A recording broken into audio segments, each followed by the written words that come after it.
Hello friends, good morning to all. Myself CA Karni Bothra from Excel Educational Institute, Raipur. Today we are discussing amendment in the CA final auditing. Last 1 year में जो जो significant amendment हुए हैं CA final, चाहे वो old syllabus हो चाहे new syllabus, दोनों के लिए ये अमेंडमेंट रेलिवेंट रहेंगे। तो इस क्लासेस में मैं आपको प्योरली अमेंडमेंट के बारे में केवल डिस्कस करूँगा। आज की क्लास में मैं मेनली 2 पॉइंट में मैं डिस्कस करूँगा, 3 पॉइंट में। फर्स्ट, गवर्नमेंट कंपनी की डेफिनेशन में एक अमेंडमेंट हुआ, section 2 clause 45। Audit committee and corporate governance, SEBI LODR regulation 2015 में ऑडिटर के रेजिनेशन के बारे में एक नया लॉ इंट्रोड्यूस किया गया, resignation of auditors in case of listed company. And professional ethics में नेटवर्किंग का ये कंसेप्ट वैसे भी पहले था, लेकिन अपने सिलेबस में ये कवर नहीं था। अब इसको अपने सिलेबस में नेटवर्किंग का कंसेप्ट इंक्लूड किया गया, कंसेप्ट ऑफ नेटवर्क। तो ये 3 मेन आज का फोकस है अपनी क्लास का। सबसे पहले गवर्नमेंट कंपनी की डेफिनेशन 2 क्लॉज 45। अपन सभी जानते हैं गवर्नमेंट कंपनी की डेफिनेशन में ये लिखा था कि अगर 51% of paid up capital held by central government और स्टेट गवर्नमेंट और कॉम्बिनेशन ऑफ बोथ, तो उस कंपनी को गवर्नमेंट कंपनी बोलेंगे, including subsidiary of the such government company. अब इन्होंने एक इंपॉर्टेंट अमेंडमेंट किया कि अगर ऐसी गवर्नमेंट कंपनी जिसमें डिफरेंशियल वोटिंग राइट वाले शेयर इशूड किए गए हैं, डिफरेंशियल वोटिंग राइट मतलब नॉर्मल शेयर पर एक वोटिंग राइट रहता है, तो डिफरेंशियल वोटिंग का मतलब एक शेयर पर या तो सुपीरियर राइट भी हो सकता है या इंफीरियर राइट भी हो सकता है। फॉर एग्जांपल 10 शेयर पर आपको 5 वोट मिलेंगे तो इसे इंफीरियर वोटिंग राइट वाले शेयर बोलेंगे, या 10 शेयर पर आपको 20 वोटिंग राइट मिलेंगे डबल, तो इसको बोलेंगे सुपीरियर वोटिंग राइट वाले शेयर। तो अगर गवर्नमेंट कंपनी ने डिफरेंशियल वोटिंग राइट वाले शेयर इशू करके रखें तो 51% ऑफ पेड अप कैपिटल की जगह अपने को वर्ड यूज करना है 51% of voting power share, voting power share जिसमें वोटिंग पावर होगा। तो ये अमेंडमेंट हुआ, पेड अप कैपिटल की जगह क्या वर्ड यूज किया जाएगा अगर कंपनी में डिफरेंशियल वोटिंग राइट वाले शेयर हैं। अगर नहीं है डिफरेंशियल वोटिंग राइट वाले शेयर तो 51% of paid up share capital. अगर डिफरेंशियल वोटिंग राइट वाले शेयर हैं, इशूड किए गए हैं, तो 51% ऑफ वोटिंग पावर शेयर। इसका देखिए कितना सिग्निफिकेंट इफेक्ट पड़ेगा, एक एग्जांपल के थ्रू एक्सप्लेन कर रहा हूं।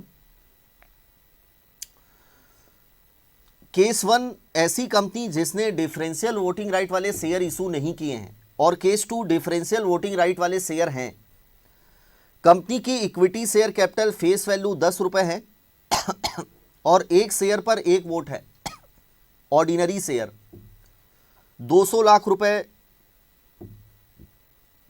कैपिटल है, पेड अप कैपिटल इक्विटी, और 20 lakh is the voting share. क्योंकि एक शेयर पर एक वोट है तो 20 लाख शेयर है, नंबर ऑफ शेयर तो 20 lakh voting share, voting power.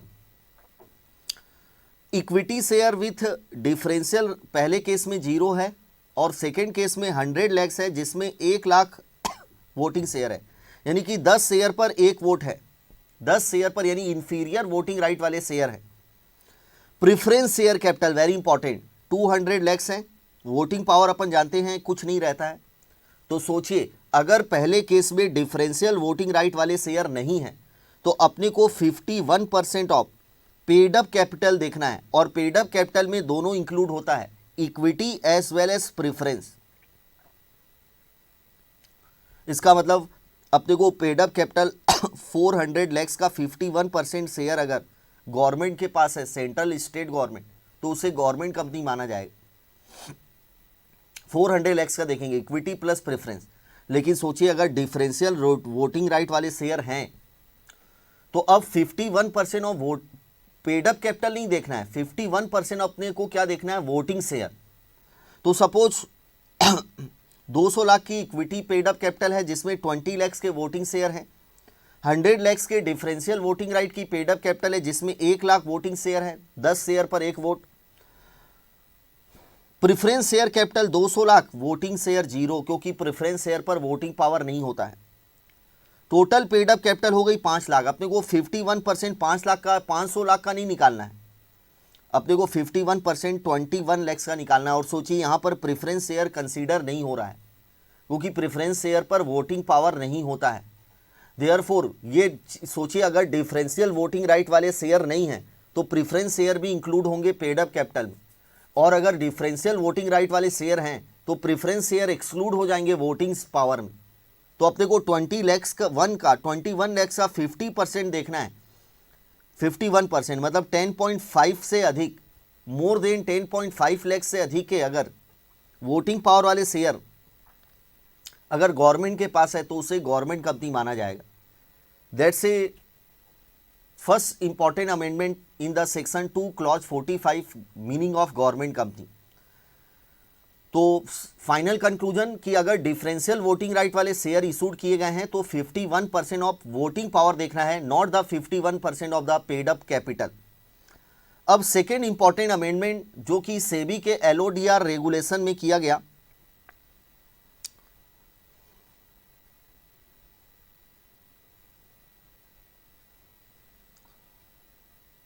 तो सेकेंड अमेंडमेंट आपका हुआ है audit committee and corporate governance topic में, सेबी एलओडीआर रेगुलेशन 2015। इसमें क्या अमेंडमेंट हुआ है, इसमें सेबी ने एक नया सर्कुलर इशू किया 18 अक्टूबर 2019 को, किसके बारे में, resignation of statutory auditor from the listed company and their material subsidiary. यानी कि ये लॉ अप्लीकेबल होगा लिस्टेड कंपनी के ऑडिटर पर और लिस्टेड कंपनी की जितनी भी मटेरियल सब्सिडरीज हैं उनके ऑडिटर पर ये सर्कुलर अप्लीकेबल होगा। आप सभी जानते हैं लिस्टेड कंपनी में सेबी एलओडीआर रेगुलेशन का बेसिक ऑब्जेक्ट यही है, कॉर्पोरेट गवर्नेंस का मेन ऑब्जेक्ट ये है to ensure the timely available of the information to the investor due to which investor can take the inform decision. यानी कि decision वो अपना ले सके, economic decision like share purchase करना, सेल करना, होल्ड करना है कि नहीं। इसीलिए यहाँ पर रिक्वायरमेंट दी गई है लिस्टेड कंपनियों को कि उनको टाइमली फाइनेंशियल इंफॉर्मेशन अवेलेबल करवाना है इन्वेस्टर्स के पास। हर लिस्टेड कंपनी को क्वार्टरली फाइनेंशियल रिजल्ट पब्लिश करने पड़ते हैं, और to enhance the reliability of the quarterly financial result the SEBI has required that the every listed company shall require to either audit or review the quarterly financial result before their publication by the independent auditor of the company. मतलब independent auditor एक बार उसकी review करेगा और अपनी एक review report देगा, उसके बाद ही क्वार्टरली फाइनेंशियल रिजल्ट पब्लिश होंगे।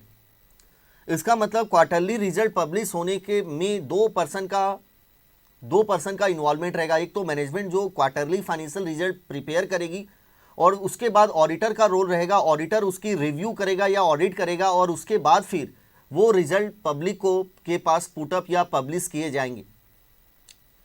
तो भाइयों सेबी के पास बहुत से ज़्यादा कंप्लेन आ रही थी इन्वेस्टर लोगों की कि ऑडिटर लोग ना बीच में रेजिनेशन दे जाते थे, जिससे इन्वेस्टर को टाइमली इंफॉर्मेशन प्रोवाइड नहीं हो पाती थी, इन्वेस्टर को हैम्पर्ड होता था इससे। इसलिए सेबी ने ये सर्कुलर इशू किया कि फॉर एग्जांपल कि अगर ऑडिटर फर्स्ट क्वार्टर एंड होने के अगर auditor first quarter April to June end होने के विद इन 45 डेज के अंदर अगर रिजाइन दे रहा है, विद इन 45 लाइक 10 दिन के अंदर, 20 दिन के अंदर, तो इस केस में उसको उस क्वार्टर की कंपलसरी है रिव्यू रिपोर्ट इशू करनी पड़ेगी, उसके बाद ही वो रिजाइन उसका परमिसिबल होगा। उस क्वार्टर की फर्स्ट क्वार्टर की उसको रिव्यू रिपोर्ट देनी पड़ेगी, उसके बाद ही मतलब उसको अपना काम कंप्लीट करना पड़ेगा। क्योंकि देखिए अगर उसने रिजाइन दे दिया तो फर्स्ट क्वार्टर का रिव्यू नहीं हो पाएगा। अब मैनेजमेंट कंपनी को नए ऑडिटर की अपॉइंटमेंट करनी पड़ेगी, जिसमें बहुत ज़्यादा टाइम लगता है, क्योंकि ऑडिटर की अपॉइंटमेंट अगर रेजिनेशन की वजह से हो रही है तो जर्नल मीटिंग अपॉइंट करेगी ईओजीएम बुलाने में नोटिस देनी पड़ेगी 21 डेज बिफोर। तो बहुत सारी there is a time consuming task, ये एक टाइम कंज्यूमिंग टास्क है। इसलिए इन्वेस्टर हैम्पर ना हो, इसलिए ऑडिटर को ये रिक्वायर किया कि भैया अगर आप रेजिनेशन देना चाहते हैं तो आप पहले फर्स्ट क्वार्टर की रिव्यू कंप्लीट करिए, उसके बाद ही आपका रेजिनेशन परमिसिबल माना जाएगा।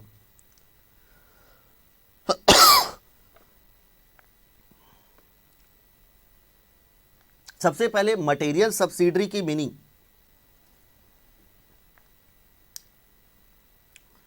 As per regulation 16(1)(c), material subsidiary means a subsidiary whose income or net worth exceed 10% of the consolidated income or net worth respectively of the listed company and its subsidiary in the immediately preceding accounting year। मतलब कि अगर एक ऐसी subsidiary जिसका net worth या फिर जिसका income या नेटवर्थ अगर एक्सीड है 10% of the consolidated net worth, consolidate मतलब होल्डिंग जितनी भी सब्सिडरी है सभी का नेटवर्थ, या कंसोलिडेटेड इनकम मतलब होल्डिंग प्लस जितनी भी सब्सिडरी है उनकी इनकम, उसका अगर 20% से 10% से अधिक है, then such subsidiary is called the material subsidiary. उस सब्सिडरी को मटेरियल सब्सिडरी माना जाएगा। और सेबी रेगुलेशन, एलओडीआर रेगुलेशन में एक मटेरियल सब्सिडरी के बारे में अलग से रेगुलेशन दिया गया है। रेगुलेशन नंबर 24 में मैनेजमेंट ऑफ मटेरियल सब्सिडरी, उसमें यह लिखा हुआ है कि मटेरियल सब्सिडरी का मतलब एक्सीडिंग 20% नेट इनकम या नेटवर्थ, लेकिन वो केवल रेगुलेशन नंबर 24 के लिए है कि वहाँ पर लिखा है कि जो होल्डिंग कंपनी है लिस्टेड वो अपने मटेरियल सब्सिडरी का मैनेजमेंट करेगी। लाइक होल्डिंग कंपनी का एक independent director material unlisted subsidiary में बोर्ड में अपॉइंट होगा, वहाँ पर डायरेक्टर बनेगा। हमारी कंपनी का एक इंडिपेंडेंट डायरेक्टर वहाँ पर बोर्ड में अपॉइंट होगा सब्सिडरी में, अनलिस्टेड सब्सिडरी में जो मटेरियल होनी चाहिए। और वहाँ पर मटेरियल का मतलब है कि एक ऐसी सब्सिडरी जिसका नेटवर्थ या इनकम एक्सीड है 20% ऑफ द कंसोलिडेटेड नेटवर्थ और कंसोलिडेटेड नेट इनकम। वहाँ पर केवल रेगुलेशन 24 के लिए 20% है, बाकी पूरे रेगुलेशन के लिए जितने भी जगह मटेरियल सब्सिडरी का वर्ड यूज होगा वहाँ पर 10% कंसीडर किया जाएगा। अब timely disclosure by listed company, ये तो कॉर्पोरेट गवर्नेंस की बेसिक रिक्वायरमेंट है। Listed company are required to make timely disclosure to investor in the security market for enabling them to take inform investment decision. तो listed company का obligation है कि वो timely information available करवाए, like financial information हो गई, board में क्या क्या होने वाला है उसके बारे में बोर्ड मीटिंग में, तो टाइमली इंफॉर्मेशन इनको प्रोवाइड करनी है जिससे इन्वेस्टर डिसीजन ले सके, इन्वेस्टमेंट डिसीजन। अब रोल ऑफ ऑडिट कमेटी, ये अपन कर चुके हैं कि ऑडिट कमेटी का ऑडिटर की अपॉइंटमेंट के बारे में, उसकी रिमरेशन के बारे में बहुत इंपॉर्टेंट रोल रहता है, क्योंकि वो बोर्ड को रिकमेंडेशन देती है regarding propose name of the auditor और उसकी रिमरेशन के बारे में, और फर्दर उसके परफॉर्मेंस को मॉनिटरिंग करती है, उसके इंडिपेंडेंसी को मॉनिटरिंग करती है ऑडिट कमेटी। तो ये कंपनी है कि 177 में भी है, और सेबी के एलओडीआर रेगुलेशन के रेगुलेशन नंबर 18 में ऑडिट कमेटी के प्रोविजन में ये कवर किया गया है। Under sub clause 2 of clause A in part C of schedule 2, जिसमें ऑडिट कमेटी के रोल्स, पावर और फंक्शन दिए गए, schedule 2 under the regulation number 18 clause 3 of the SEBI LODR regulation 18 में ऑडिट कमेटी का मेन लॉ दिया गया है, और शेड्यूल 2 में ऑडिट कमेटी के फंक्शन दिए गए हैं। The audit committee of listed company has to make recommendation for appointment, remuneration and terms of appointment of auditor of listed entity। तो ऑडिट कमेटी रिकमेंडेशन देगी किसको, बोर्ड को, regarding appointment, terms of appointment, remuneration के बारे में। Under sub clause 7 the audit committee is also responsible for review and monitoring the independency and performance of auditor and, और audit committee का ये भी फंक्शन है, रोल है कि वो ऑडिटर के परफॉर्मेंस को मॉनिटरिंग करेगी, रिव्यू करेगी, उसके इंडिपेंडेंसी को भी।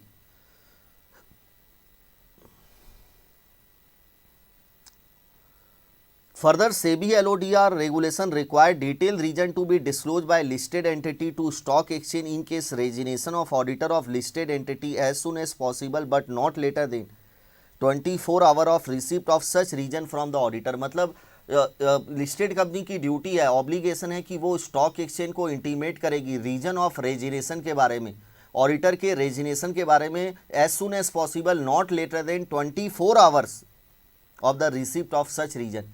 जिस दिन ऑडिटर से रीजन मिला था उसके 24 आवर्स के अंदर लिस्टेड एंटिटी से स्टॉक एक्सचेंज को इन्फॉर्म करेगी। Detail reason about the resignation of auditor 24 hour, MCQ में आ सकता है ये।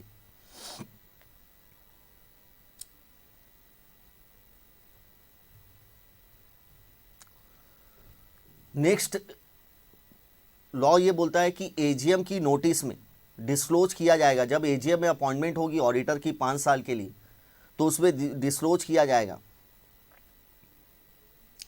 नोटिस में प्रपोज ऑडिट फीस, अगर लास्ट ईयर से चेंजेस हुआ है फीस, और basis of selection of auditor.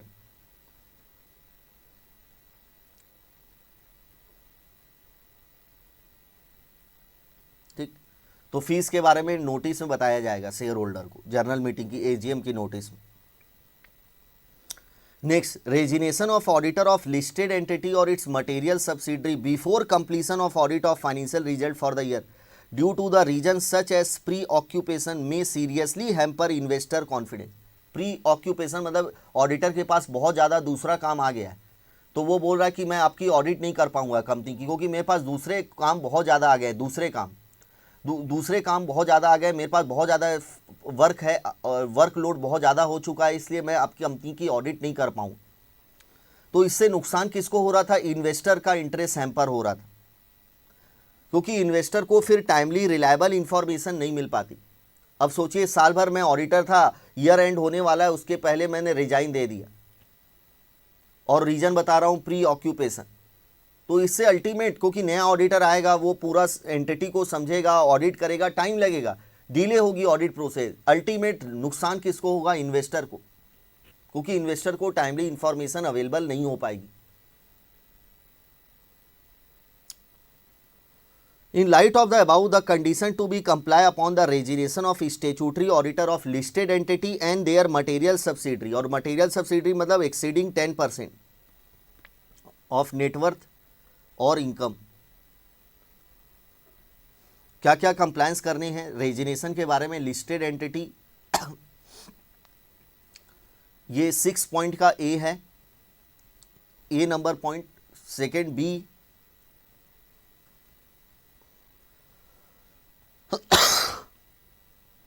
Third is the C.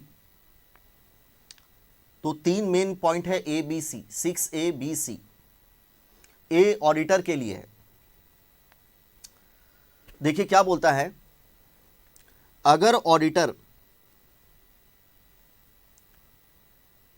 Quarter and होने के, कोई भी quarter and, first quarter, second quarter, अगर ऑडिटर क्वार्टर एंड होने के 45 डेज के अंदर अगर रिजाइन दे रहा है, 45 डेज के अंदर, तो ऑडिटर को बिफोर रेजिनेशन उस क्वार्टर की रिपोर्ट इशू करनी पड़ेगी। अपना काम कंप्लीट करना है, उसके बाद रिजाइन देना है। ये पहला केस। सेकेंड केस, अगर ऑडिटर क्वार्टर एंड होने के आफ्टर 45 डेज अगर रिजाइन दे रहा है, आफ्टर 45 डेज, तो उस क्वार्टर की, like first quarter, second quarter, उस क्वार्टर की और नेक्स्ट क्वार्टर की भी रिव्यू करनी है, ऑडिट करनी है, उसके बाद उसकी रेजिनेशन परमिसिबल होगी।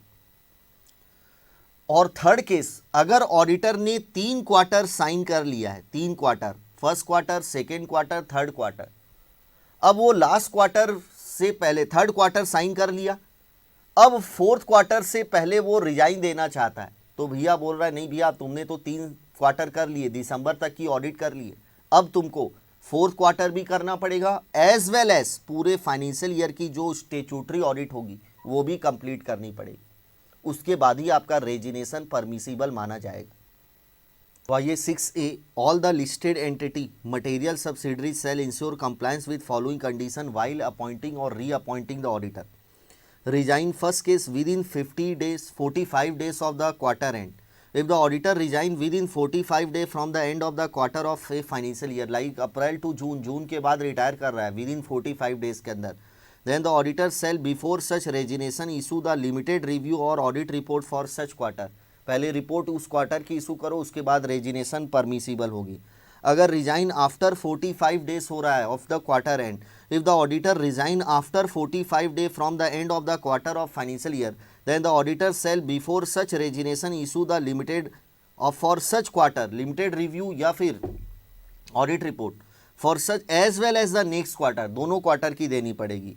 और थर्ड केस, अगर ऑडिटर ने ऑलरेडी 3 क्वार्टर साइन कर लिए हैं, not with standing about, if the auditor has sign the limited review or audit report for the first 3 quarter of financial year, then the auditor shall before resignation issue the limited review or audit report for last quarter of such financial year as well as audit report for such financial year. यानी कि आपको साल भर की भी audit करनी पड़ेगी as well as 4th quarter की रिव्यू। अब 6 का B, other condition relating to resignation, मतलब देखिए ऑडिटर नॉर्मली रिजाइन क्यों देता है, एक तो प्री ऑक्यूपेशन, तो प्री ऑक्यूपेशन के चलते आप अगर रिजाइन दे रहे हो तो आपको ये कंडीशन कंप्लाई करनी है, आपको रिपोर्ट इशू। दूसरा रीजन हो सकता है और रिजाइन करने का क्योंकि मैनेजमेंट इंफॉर्मेशन नहीं दे रही है, डॉक्यूमेंट नहीं दे रही है, एक्सप्लेनेशन प्रोवाइड नहीं कर रही है किसी आइटम के बारे में, फाइनेंशियल स्टेटमेंट की। इसकी वजह से ऐसे भी बोलता है कि अगर भैया अगर आपको एविडेंस नहीं मिल पा रहे हैं जो कि मिलने चाहिए, मैनेजमेंट जानबूझकर नहीं दे रही है, तो आप अगर लॉ बोलता है तो रिजाइन दे दो, अगर लॉ नहीं परमिट करता है तो फिर डिस्क्लेमर दे दो। तो अगर ऑडिटर को कोई भी कंसर्न है, लाइक मैनेजमेंट कोऑपरेट नहीं कर रही है, इंफॉर्मेशन नहीं दे रही है, डॉक्यूमेंट प्रोवाइड नहीं कर रही है, एक्सप्लेनेशन नहीं दे रही है, तो ऑडिटर को तुरंत इस चीज़ के बारे में नॉलेज में लाना है, ऑडिट कमेटी के पास तुरंत अप्रोच करना है ऑडिट कमेटी को। और फिर ऑडिट कमेटी ना तुरंत उसके बारे में एक्शन लेगी, तुरंत immediate, without waiting the meeting of the audit committee. क्योंकि मीटिंग अपन पढ़ते हैं ऑडिट कमेटी की मिनिमम साल में 4 बार होती है और 2 मीटिंग के बीच में गैप 120 डेज से अधिक का नहीं होना चाहिए। तो वो वेट नहीं करेगी नेक्स्ट ऑडिट कमेटी की मीटिंग का, वो तुरंत उस मैटर को, उसके लिए अलग से मीटिंग बुलाई जाएगी तुरंत, अगर ऑडिटर को ऐसी कोई प्रॉब्लम हो रही है तो देखिए, reporting of concern with respect to listed entity and its subsidiary to the audit committee, non cooperation by the management cooperate नहीं कर रही है, in case of any concern with the management of listed company और material subsidiary such as non availability, किस बात का concern, non availability of information, non-cooperation by the management which may hamper the audit process.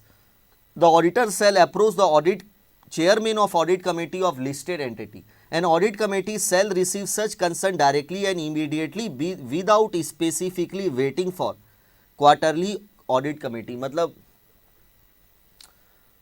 Audit committee अब उसको तुरंत action लेगी without waiting the meeting of the audit committee, next meeting का wait नहीं करेगी।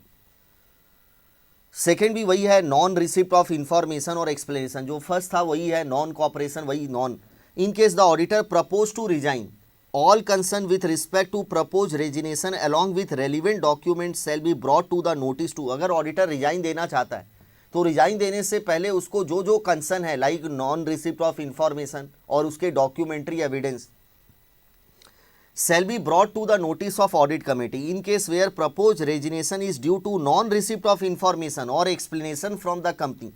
The auditor shall inform the audit committee of detail of information explanation required and not provided by the management. अब action क्या करेगी audit committee, पहला दूसरा तो same है, एक्शन ऑडिट कमेटी क्या करेगी, on receipt of such information from the auditor relating to proposal to resign as mention about, the audit committee board of director क्यों, क्योंकि लिस्टेड एंटिटी में नॉर्मली ऑडिट कमेटी होती है, तो audit committee, लेकिन कुछ केसेस हो सकता है कि ऑडिट कमेटी ना हो लिस्टेड एंटिटी पर, लाइक ऐसी प्राइवेट कंपनी जिसके डिवेंचर लिस्टेड हैं उसमें ऑडिट कमेटी का होना जरूरी नहीं होता है, लेकिन वो लिस्टेड एंटिटी, उस पर भी ये रेगुलेशन अप्लाई होगा, लेकिन वहाँ पर ऑडिट कमेटी नहीं है क्योंकि लिस्टेड कंपनी के डिवेंचर लिस्टेड है।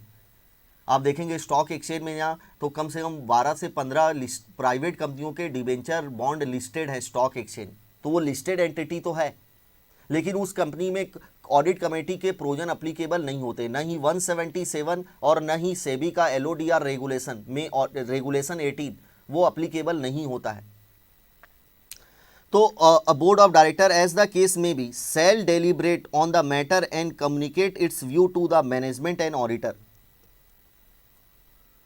डेलिब्रेट का मतलब discuss on the matter, audit committee क्या करेगी, डिस्कस उस मैटर पर और अपने व्यू कम्युनिकेट करेगी to the management and auditor को. And disclaimer in the opinion, in case listed entity material subsidiary does not provide information required by the auditor shall provide appropriate disclaimer in the audit report. क्योंकि रेजिनेशन possible नहीं है तो इस case में आप disclaimer provide कर दीजिए as in accordance with standard on auditing, यानी एज पर SA 705. फिर दिया गया listed entity and material subsidiary shall ensure the condition mention in 6A और 6B. 6A और 6B above are included in the terms of appointment of statutory auditor at the time of appointing and reappointing the auditor. मतलब जो 6A की condition थी कि आप अगर first quarter and होने के 45 डेज के अंदर रिजाइन दे रहे हो तो आपकी रिजाइन परमिसिबल नहीं होगी. पहले आपको फर्स्ट क्वार्टर की रिव्यू रिपोर्ट इशू करनी पड़ेगी, रिव्यू कंप्लीट करनी पड़ेगी, उसके बाद ही आप रिजाइन दे सकते हैं. तो ये पूरे जो 6A और 6B की जो है कंडीशन वो आपको ऑडिटर के टर्म्स ऑफ अपॉइंटमेंट में इंक्लूड करनी है, ये कंपलसरी है. In case auditor already appointed, क्योंकि ये सर्कुलर कब आया 2019, ये सर्कुलर कब आया 18 अक्टूबर 2019 को, उससे पहले अगर ऑडिटर ऑलरेडी अपॉइंट हो चुके थे, the terms of appointment shall suitably modify. इस केस में आपको टर्म्स ऑफ अपॉइंटमेंट को मॉडिफाई करना पड़ेगा, इंगेजमेंट लेटर को चेंज करना पड़ेगा. The practising CS shall certify compliance by listed entity with 6A and 6B in the annual secretarial compliance report issued in the terms of.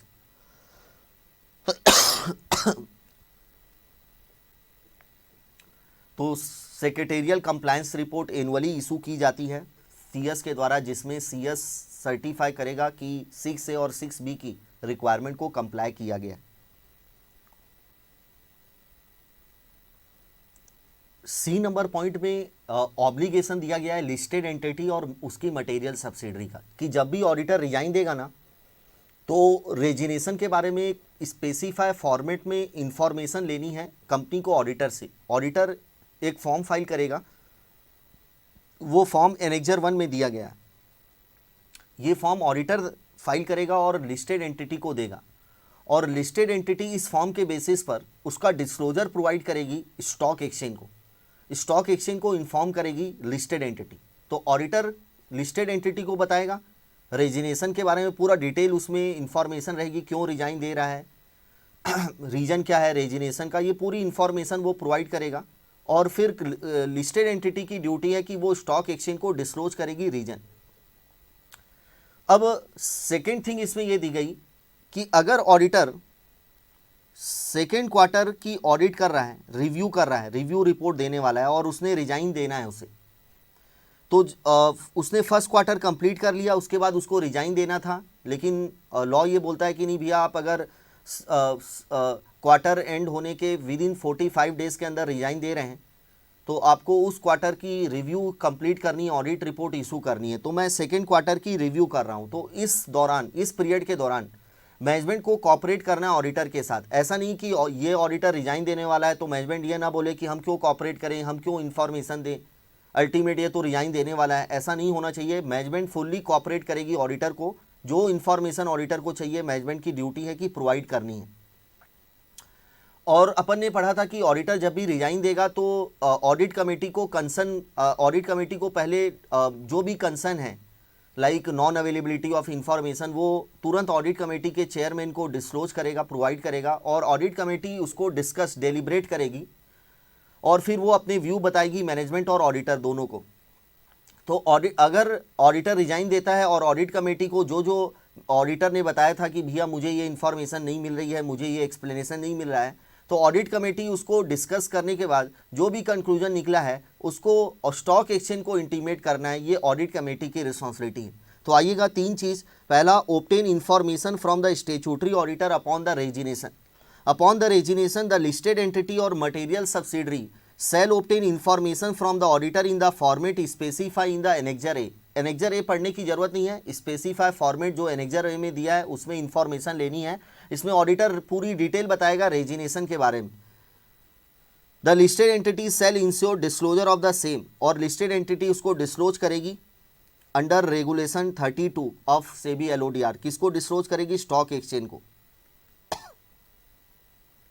Stock exchange को। Second, cooperation by listed entity its material subsidiary for pending report during the period from which auditor proposed to resign till the auditor submit the report। जिस दिन auditor ने propose किया था और जिस दिन वो रिपोर्ट सबमिट कर रहा है, फॉर सच क्वार्टर और financial year as specify about the listed entity its material shall continue to provide all such document information for conducting the audit और लिमिटेड रिव्यू। तो ऑडिटर को फुल्ली कॉपरेट करना है। And third is the disclosure of audit committee view to the stock exchange upon the resignation of auditor। the audit committee shall deliberate मतलब discuss upon all the concern raised by the auditor with respect to resignation। जो उसने concern रखे थे auditor ने उसको discuss करेगी audit committee. and as soon as possible but not later than date of the next board audit committee meeting and communicate to its view to management।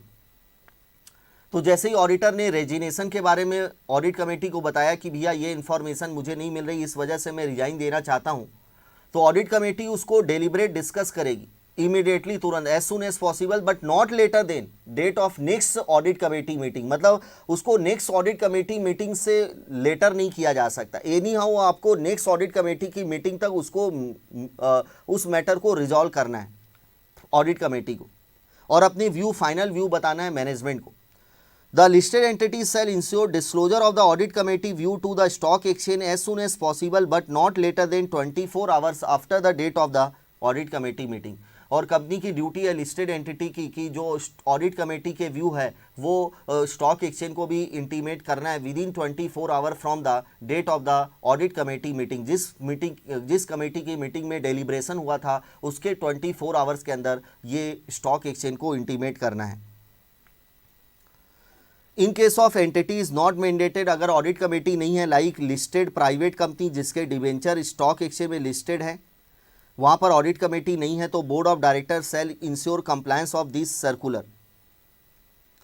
The stock exchange are advise to bring the provision of this circular to the notice of all listed entity and their material subsidiary and also disseminate it on their website. Stock exchange की duty है कि ये circular सभी listed कंपनियों और उनकी material subsidiary के knowledge में लाया जाए। अगर ऑडिटर डिसक्वालीफाई होता है, 141 सब सेक्शन 3 में डिसक्वालीफाई हो रहा है, लाइक इंडेटनेस हो गया है 5 लाख से अधिक, गारंटी सिक्योरिटी 1 लाख से अधिक, या प्रोहिबिटेड सर्विस रेंडर कर रहा है जो 141 में डिसक्वालीफिकेशन दी गई है, due to operation of any condition then the provision of this. अगर इस वजह से रिजाइन हो रहा है, अगर ऑडिटर डिसक्वालीफाई हो गया, इस वजह से उसकी ऑफिस वेकेट हो रही है, इस वजह से वो रिजाइन दे रहा है, तो ये सर्कुलर के प्रोविजन अप्लीकेबल नहीं हो रहे हैं क्योंकि लॉ की वजह से उसकी रिजाइन हो रही है। उसके बाद फॉर्मेट केवल नॉलेज के लिए है, आप देख सकते हैं। तो ये अपना सेकेंड अमेंडमेंट हो गया रेजिनेशन के बारे में। Next important amendment in the professional ethics में नेटवर्क का कंसेप्ट अपनी इंस्टीट्यूट ने इंट्रोड्यूस किया। नेटवर्क की गाइडलाइंस, बेसिकली नेटवर्क की गाइडलाइन इंस्टीट्यूट ने 2011 में इशू की थी, लेकिन उसको कोई फॉलो नहीं कर रहा था। तो 2019 में फिर इंस्टीट्यूट ने उसे रिवाइज गाइडलाइन के रूप में फिर से इशू किया और उसे अब मैंडेटरी कर दिया है। और अगर कोई भी मेंबर अगर नेटवर्क की गाइडलाइन फॉलो नहीं करता है तो उसके अगेंस्ट में अब डिसिप्लिनरी एक्शन लिया जाएगा under the code of ethics में। अब अपने को सबसे पहले नेटवर्क होता क्या है ये वेरी इंपॉर्टेंट है नॉलेज लेना। What is the network? Network किसे बोलते हैं? नेटवर्क बेसिकली ए लार्ज स्ट्रक्चर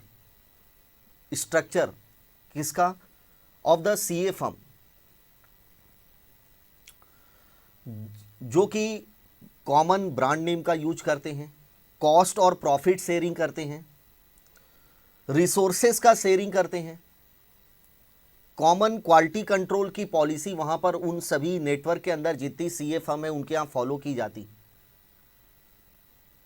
तो जितनी सीए फर्म उस नेटवर्क के अंदर है, उस स्ट्रक्चर के अंदर है, उस स्ट्रक्चर को अपन बोलेंगे network.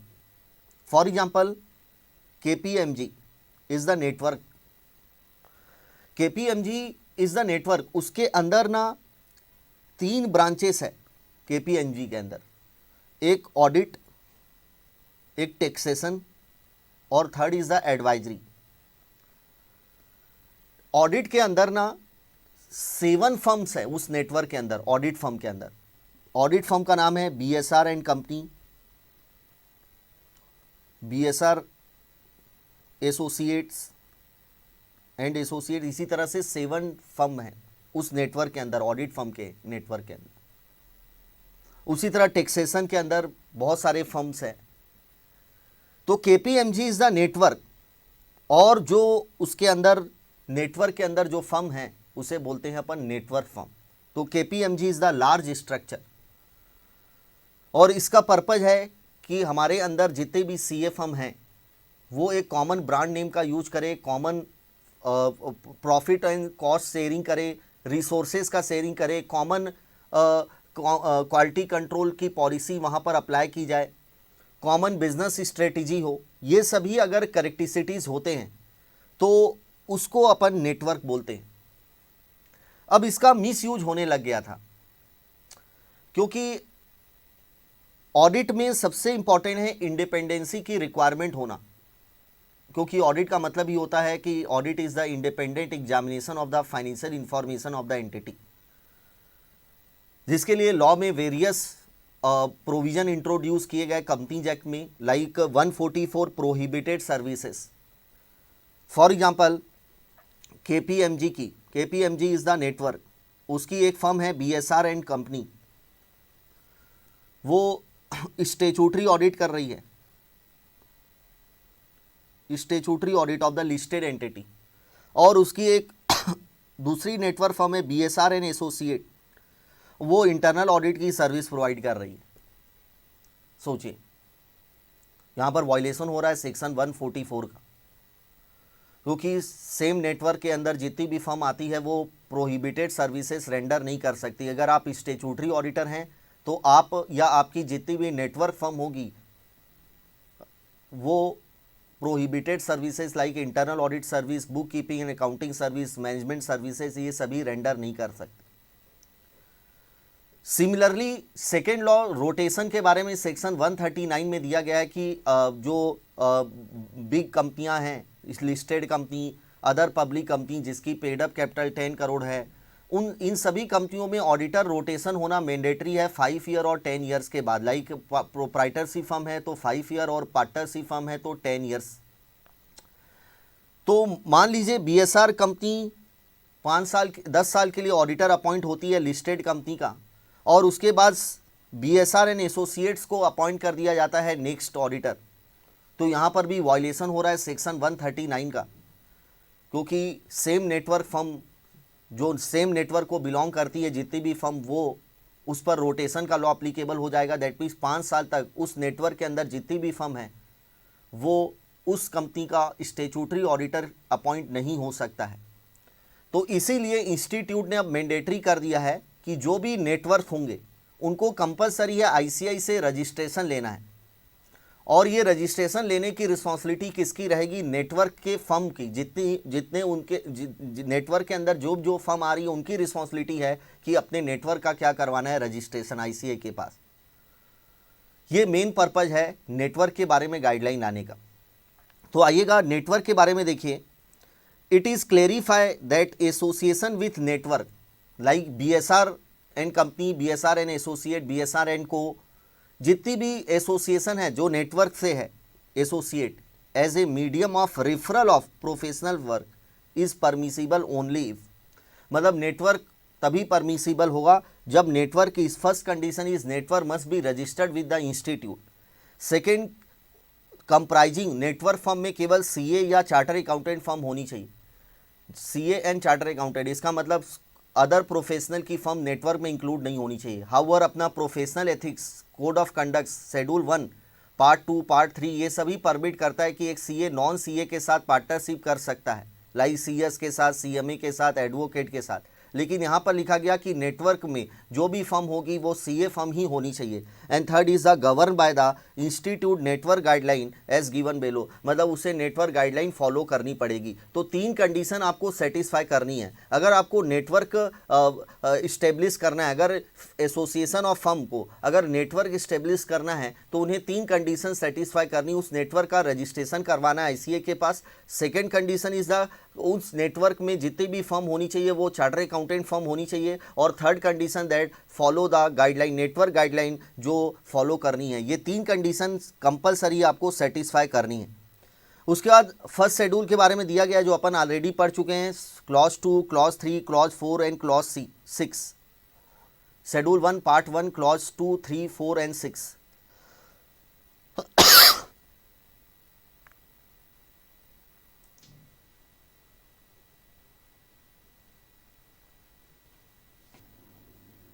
In view of the above provision, it is not permissible for member in practice to join the network other than the network registered with the institute। मतलब कोई भी फर्म जो हो गई सीए फर्म, वो किसी ऐसे नेटवर्क को ज्वाइन नहीं कर सकती जो अनरजिस्टर्ड है, जो इंस्टीट्यूट के पास रजिस्टर्ड नहीं है।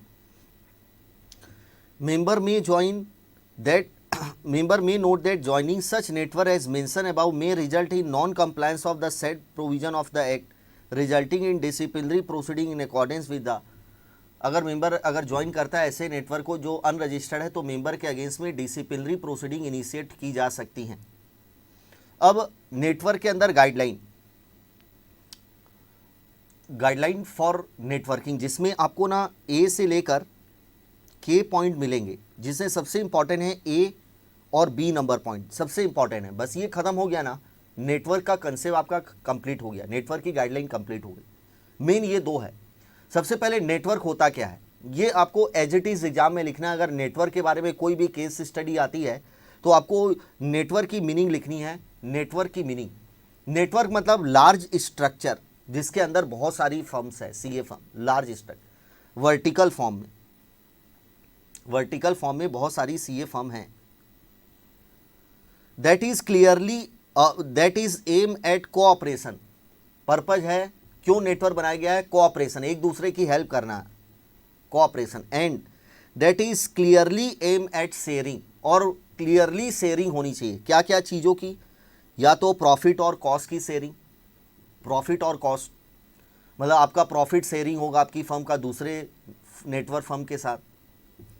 कॉस्ट की शेयरिंग होगी, अगर आपके यहाँ सिग्निफिकेंट कॉस्ट लगा है, लाइक बहुत बड़ा सॉफ्टवेयर आपने ऑडिट का डिजाइन और डेवलप किया है, उसमें बहुत बड़ा एक्सपेंडिचर हुआ है, उसको सभी फर्म मिलकर शेयरिंग कर रहे हैं, तो प्रॉफिट और कॉस्ट की शेयरिंग। या फिर कॉमन ऑनरशिप, कंट्रोल और मैनेजमेंट, मतलब उस नेटवर्क फर्म में जितने भी मेंबर हैं, नेटवर्क में जितने भी मेंबर फर्म हैं वो कॉमन ऑनरशिप में, कॉमन कंट्रोल में, कॉमन मैनेजमेंट। या कॉमन क्वालिटी कंट्रोल पॉलिसी, मतलब वहाँ पर सभी नेटवर्क फर्म के अंदर सपोज 6 फर्म हैं, वहाँ पर कॉमन क्वालिटी कंट्रोल की पॉलिसी जो SQC1 में दी गई है वो फॉलो की जाती है। कॉमन बिजनेस स्ट्रेटेजी, क्लाइंट लाना, ग्रो करना, बिजनेस को, प्रोफेशन का ग्रो करना, कॉमन बिजनेस, सभी की कॉमन बिजनेस स्ट्रेटेजी है। The use of common brand name, मतलब कॉमन ब्रांड नेम यूज किया जाता है। फॉर एग्जाम्पल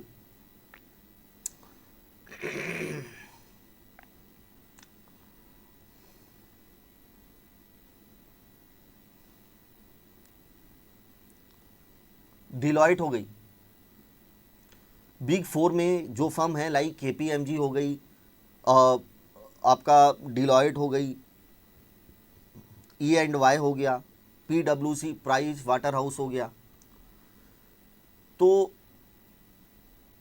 PwC हो गई, E&Y हो गई, ये एक ब्रांड नेम है। तो जितनी भी नेटवर्क के अंदर फर्म है ना, नेटवर्क फर्म, वो एक कॉमन ब्रांड नेम का यूज करती है अपनी स्टेशनरी में, ऑडिट रिपोर्ट में, तो उसे अपन नेटवर्क बोलेंगे।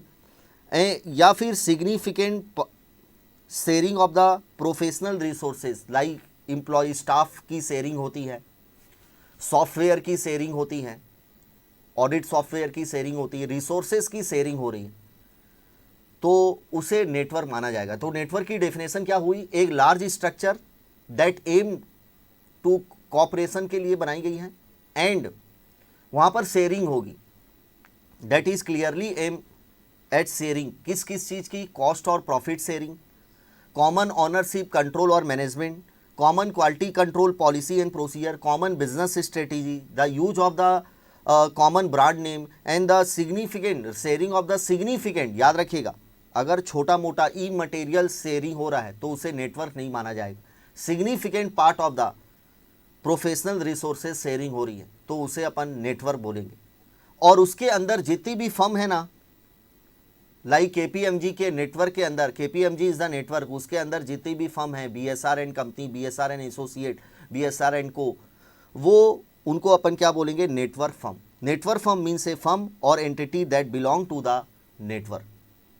तो मेरे ख्याल से नेटवर्क की मीनिंग आपको समझ में आई होगी। नेटवर्क का मतलब a large structure that aim at cooperation and clearly that is clearly aim at sharing, profit और कॉस्ट की शेयरिंग होना, कॉमन ऑनरशिप कंट्रोल और मैनेजमेंट होना, कॉमन क्वालिटी कंट्रोल की policy and procedure, common business strategy, use of the common brand name and sharing of significant part of the professional resources.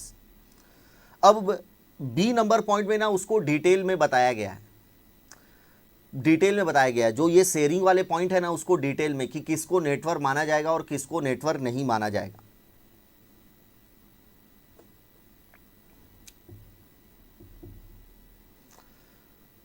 First point, to enhance their ability to provide the professional services, firm frequently form the large structure with other firm and entity. मतलब हम ज़्यादा से ज़्यादा variety of professional service provide कर सकें, इसके लिए normally firm क्या करती है? लार्ज स्ट्रक्चर मतलब एसोसिएशन बनाती है विद द अदर फर्म के साथ। Whether these large structure create a network depend on the particular fact and circumstances. Very important है, फैक्ट एंड मतलब वहाँ पर आपको देखना है कि वो नेटवर्क है कि नहीं। वो किस पर डिपेंड करता है? Fact and circumstances. क्या वहाँ पर रिसोर्सेज का सिग्निफिकेंट प्रोफेशनल रिसोर्सेज का शेयरिंग हो रहा है कि नहीं, वहाँ पर प्रॉफिट और कॉस्ट का शेयरिंग हो रहा है कि नहीं, वहाँ पर कॉमन ब्रांड नेम का। तो ये फैक्ट एंड सर्कमस्टेंसेस पर डिपेंड, ये फैक्ट और सर्कमस्टेंसेस है, इस पर डिपेंड करता है कि वो नेटवर्क माना जाएगा कि नहीं। तो अगर बहुत सारी सीए फर्म मिलकर अगर एसोसिएशन अगर एक साथ मिलकर अगर काम कर रहे हैं तो उससे क्या नेटवर्क माना जाएगा कि नहीं माना जाएगा? एक स्ट्रक्चर बनाकर काम कर रहे हैं तो उससे उस स्ट्रक्चर को नेटवर्क माना जाएगा कि नहीं, डिपेंड करता है fact and circumstances, not depend on whether the firm और entity are the legal separate and distinct. मतलब फर्म का कॉन्स्टिट्यूशन क्या है उससे मतलब नहीं है, एलएलपी है, पार्टनरशिप है, प्रोप्राइटरशिप है, उस पर डिपेंड नहीं है। जो डिफरेंट फर्म है ना, डिफरेंट फर्म का कॉन्स्टिट्यूशन क्या है उस पर नेटवर्क डिपेंड नहीं होता है। तो does not depend on whether the firm और entity are the legally separate, मतलब वो सेपरेट लीगल एंटिटी है या नहीं है उससे मतलब नहीं है। For example, a large structure may be aim only at facilitating the referral of work which in itself does not meet the criteria necessary. Very important है, मतलब अगर 4 फ्रेंड थे XYZ P, ये चारों फ्रेंड ना केवल रेफरल ऑफ वर्क कर रहे हैं। मतलब मैं ऑडिट का काम देखता हूँ, Y टैक्सेशन का काम देखता है, Z फाइनेंस का काम देखता है और P इंटरनल ऑडिट का काम देखता है, इंटरनल कॉन्करेंट ऑडिट का। ये चारों ना फ्रेंड है, एक दूसरे को वर्क का एक क्लाइंट को रेफर करते हैं प्रोफेशनल वर्क। मतलब अगर एक्स का कोई क्लाइंट है, अगर उसे कोई क्लाइंट को फाइनेंस करना है, फाइनेंस सर्विस लेनी है, तो एक्स अपने क्लाइंट को रेफर करता है कि आप जेड के पास चले जाइए, जेड के पास, मतलब रेफरल ऑफ वर्क हो रहा है। तो केवल रेफरल ऑफ वर्क हो रहा है तो उसे नेटवर्क नहीं माना जाएगा। तो केवल रेफरल ऑफ वर्क को नेटवर्क नहीं माना जाएगा। वेरी इंपॉर्टेंट है, इससे एग्जाम में क्वेश्चन आ सकता है। रेफरल ऑफ वर्क, अगर एक सीए दूसरे सीए फर्म को रेफर कर रहा है प्रोफेशनल वर्क, तो केवल रेफरल ऑफ वर्क को नेटवर्क नहीं माना जाएगा। Alternatively a large structure might be such as aim to cooperation and firm share a common brand name, commerce system of the quality control मतलब वही कॉमन कंट्रोल है, common professional resources का sharing हो रहा है सिग्निफिकेंट, तो उसे network माना जाएगा। ये फर्स्ट पॉइंट हो गया। सेकेंड पॉइंट ये बोलता है कि अगर कोई थर्ड इंडिपेंडेंट पर्सन अगर वो उस स्ट्रक्चर को देखता है तो क्या उसे लगता है क्या वो नेटवर्क है? अगर उसने ये 6 फर्म को देखा, कोई थर्ड पर्सन इंडिपेंडेंट पर्सन, और उसे लग रहा है कि भैया ये एक नेटवर्क है, ये 6 फर्म का एक नेटवर्क है, तो फिर उसे नेटवर्क माना जाएगा, यानी परसेप्शन, मान्यता। The judgment as to whether the large structure is network shall be made in light of whether a reasonable and informed third party would be likely to conclude that a network is exist। तो अगर एक third inform person, reasonable and inform third party would be likely to conclude wait.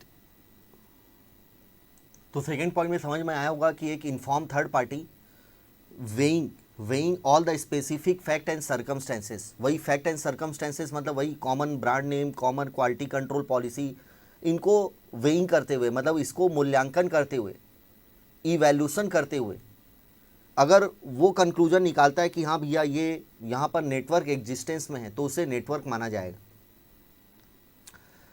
Third is the where the large structure is aim at cooperation that is clearly aim profit and cost sharing हो रही है, profit या cost sharing हो रही है among the entity within the structure, it is deem to be network. तो profit और cost sharing अगर हो रही है तो उसे नेटवर्क माना जाएगा। बट वेरी इंपॉर्टेंट पॉइंट है, अगर इमटेरियल कॉस्ट, छोटे मोटे कॉस्ट की शेयरिंग हो रही है तो इसे नेटवर्क नहीं माना जाएगा। वेरी इंपॉर्टेंट पॉइंट है, इमटेरियल कॉस्ट की शेयरिंग हो रही है तो उसे नेटवर्क नहीं माना जाएगा।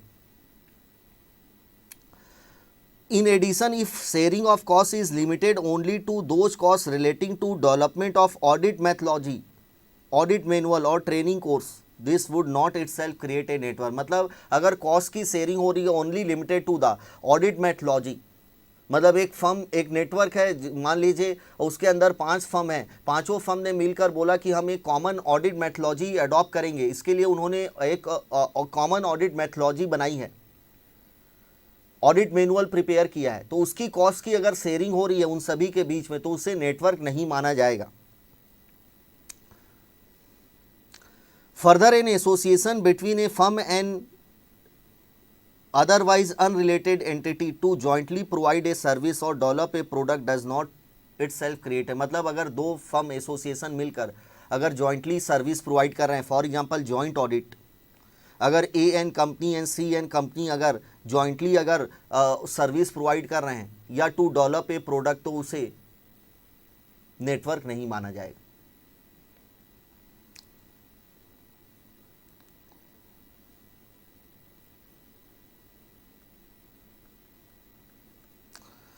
फोर्थ नंबर पॉइंट, अगर कॉमन ऑनरशिप, कंट्रोल या मैनेजमेंट है तो उसे डीम टू बी नेटवर्क माना जाएगा।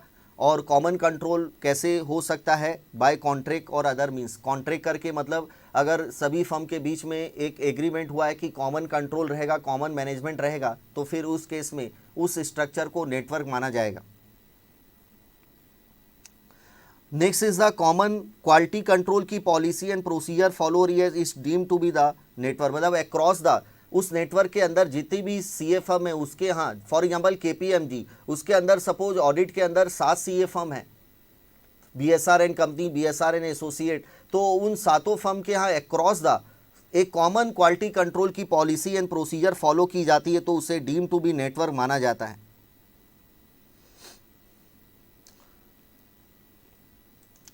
नेक्स्ट, कॉमन बिजनेस स्ट्रेटेजी अगर है तो उसे नेटवर्क माना जाएगा। Common business strategy involve in agreement by the entity to achieve the common, मतलब जितने भी फर्म हैं उस नेटवर्क के अंदर उन लोगों ने एक एग्रीमेंट किया है to achieve the common, like target achieve करने के लिए कि हमारा इस साल का इतना टारगेट रहेगा। तो अगर जितनी भी फर्म है वो अगर एक कॉमन एग्रीमेंट करती है to achieve the common business strategy, तो उसे नेटवर्क माना जाएगा।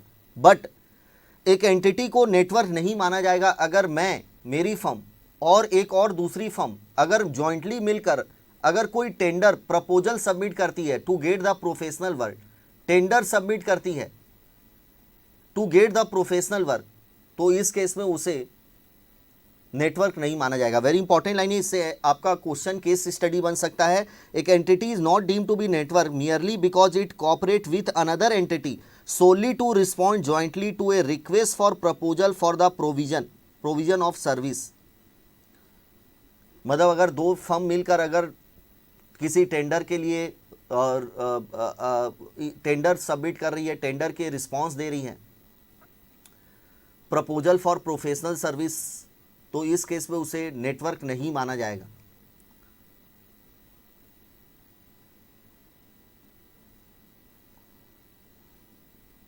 नेक्स्ट कॉमन ब्रांड नेम, तो उसे डीम टू बी नेटवर्क माना जाएगा। A common brand name include common initial like KPMG. KPMG जो वर्ड है ना वो इनिशियल है। केपीएमजी का तो केपीएमजी का फुल फॉर्म है किलिनवेल्ड पीट मार्विक एंड गोयडीलर। ये 4 पर्सन थे, इन्होंने एक दूसरे के साथ पहले मर्जर किया, उसके बाद वो केपीएमजी एक फॉर्म हुई, एक इंटरनेशनल फर्म है, बिग 4 में ही आती है, बिग 4 अकाउंटिंग फर्म। तो KPMG is the word use अगर अपन कर रहे हैं तो वो इनिशियल है, कॉमन इनिशियल या common name like price water house अगर यूज कर रहे हैं अपन। ए फर्म इज मतलब जितनी भी फर्म है ना नेटवर्क के अंदर, अगर वो कॉमन इनिशियल यूज कर रही है, कॉमन ब्रांड नेम, तो उसे अपन नेटवर्क मानेंगे। A firm is deemed to be using a common brand name if it include, for example, common brand name as part or along with the its firm name when a partner of the firm sign the। मतलब audit report में अगर अपन brand का use कर रहे हैं, like KPMG use नहीं कर सकती क्योंकि केपीएमजी 1993 में आई थी और उस समय इंस्टीट्यूट ने बैन लगा दिया था कोई भी इंटरनेशनल फर्म जो है वो ऑडिट रिपोर्ट में अपना नाम यूज नहीं कर सकते। केवल एक इंडियन फर्म जो रजिस्टर्ड है वही ऑडिट रिपोर्ट में नाम यूज कर सकते हैं। तो केपीएमजी आप यूज नहीं कर सकते ऑडिट रिपोर्ट में, लेकिन जो डिलॉयट है ये पहले से आई हुई फर्म है इंडिया में, इनको परमिट किया गया है, ये यूज कर सकते हैं ऑडिट रिपोर्ट में, common brand name Deloitte use कर सकते हैं, लेकिन KPMG is not permitted.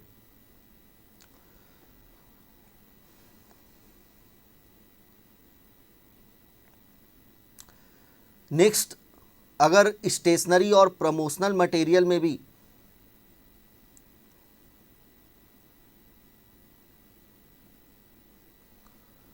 even though the firm does not belong a network, does not use a common brand name as part of its firm name, it may give the appearance that it belong to the network if it make reference in the stationery or promotional material to being a member of a association of the firm. Accordingly, if care is not taken in how a firm describes such membership, a perception may be created that firm belong to the network। मतलब जो जैसे for example KPMG के अंदर जितने भी CA firm है ना, बीएसआरएन को, बीएसआरएन एसोसिएट, उनमें ना जितनी भी स्टेशनरी है उसमें केपीएमजी वर्ड यूज किया जाता है। जितनी भी स्टेशनरी है, लेटर हेड हो गया, वहाँ पर केपीएमजी वर्ड यूज किया जाता है। जितनी भी स्टेशनरी तो उसे नेटवर्क माना जाएगा। नेक्स्ट पॉइंट वेरी इंपॉर्टेंट है, when the large structure is aim at cooperation and entity within the structure share a significant part of professional resources deemed to be a network। common system that enable firm to exchange information such as common system, client के data रखने का common system है, billing का common system है, time record मतलब जैसे suppose audit करने जाते हैं, 7 दिन में अपन ने 6 डे वर्क किया, तो 6 डे में अपन ने कौन सा काम कितने दिन में कब कंप्लीट किया, पूरा टाइमिंग रिकॉर्ड होता है ऑडिट में। तो सभी फर्म के यहाँ, जितने भी एसोसिएट फर्म है, सभी फर्म के यहाँ एक कॉमन सिस्टम यूज किया जाता है to exchange the information such as client data, जिसे क्लाइंट डेटा को शेयर किया जा सके, बिलिंग हो गई, and time records. Partner and staff, like आप देखेंगे बीएसआर केपीएमजी के अंदर जो ऑडिट सीए फर्म है बीएसआर, उसमें जो सीनियर पार्टनर है वो 3-4 फर्म में पार्टनर है, तो that means partner and staff की शेयरिंग हो रही है। Technical department that consult on technical और industry specific issue, technical like जिसको एएस इंड एएस का स्पेसिफिक नॉलेज है। तो वो कंसल्टेंसी प्रोवाइड करता है सभी सीए फर्म को। Audit methodology, common audit methodology है। ट्रेनिंग कोर्स, मतलब जितने भी उस नेटवर्क के अंदर फर्म है, उसमें जितने भी स्टाफ है उनको एक कॉमन ट्रेनिंग दी जाती है। तो इस केस में उसे माना जाएगा significant sharing of professional resources. But very important है, where the share resources are limited to common, मतलब अगर केवल कॉमन ऑडिट मेथोलॉजी है, ऑडिट करने का जो सिस्टम है ना वो कॉमन है सभी फर्म में, with no exchange of personal, मतलब स्टाफ की शेयरिंग नहीं हो रही है, आर्टिकल्स की शेयरिंग नहीं हो रही है, और क्लाइंट और मार्केट इंफॉर्मेशन अगर शेयरिंग नहीं हो रही है तो उसे नेटवर्क नहीं माना जाएगा। लेकिन अगर पीपल की शेयरिंग हो रही है, इंफॉर्मेशन की शेयरिंग हो रही है तो उसे नेटवर्क माना जाएगा। तो वेरी इंपॉर्टेंट है कि केवल कॉमन ऑडिट मेथोलॉजी होने से नेटवर्क नहीं माना जाएगा। Very very important point. अब आते हैं form of network. The different form of network can be as under.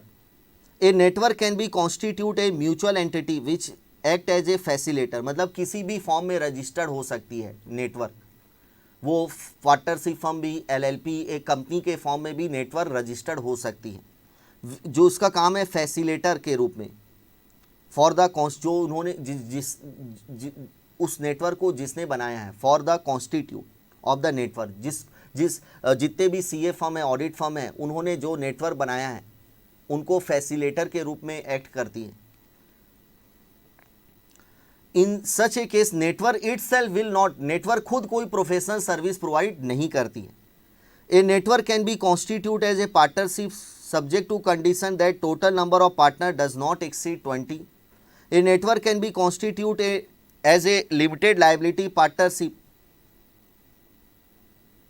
subject to provision that CA Act or other law as may be applicable. A network may be company subject to guideline prescribed. तो network partnership firm भी हो सकती है, company भी हो सकती है, LLP भी हो सकती है। Network firm shall consist of sole practitioner, और नेटवर्क के अंदर जो फर्म रहेगी, नेटवर्क के अंदर जितने भी सीए फर्म रहेगी वो सोल प्रोप्राइटरशिप हो सकती है, पार्टनरशिप, और any other entity like private company भी हो सकती है। तो नेटवर्क है सपोज केपीएमजी, उसके अंदर जो नेटवर्क फर्म है वो पार्टनरशिप फर्म भी हो सकती है, प्रोप्राइटरशिप भी हो सकती है, और कंपनी भी, क्योंकि कंपनी भी एक सीए कंपनी फॉर्म करके प्रैक्टिस कर सकता है other than auditing and assurance service. Like अगर उसको मैनेजमेंट कंसल्टेंसी सर्विस प्रोवाइड करनी है तो वो कंपनी फॉर्म करके प्रैक्टिस कर सकता है, तो कंपनी भी नेटवर्क का पार्ट हो सकता है। बट वेरी इंपॉर्टेंट लाइन है, a firm is allowed to join only one network, मतलब अगर बीएसआर एंड कंपनी ने केपीएमजी ज्वाइन कर लिया है तो इस केस में अब बीएसआर एंड कंपनी किसी दूसरे नेटवर्क का पार्ट नहीं बन सकता है। Very important line. And firm having the common partner shall join only the one network. ऐसी फर्म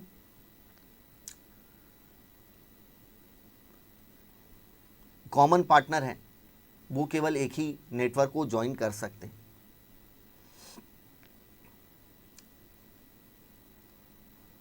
तो अगर मान लीजिए बीएसआर एंड कंपनी में 3 पार्टनर है, ए बी सी, और सी एक और जगह पार्टनर है सपोज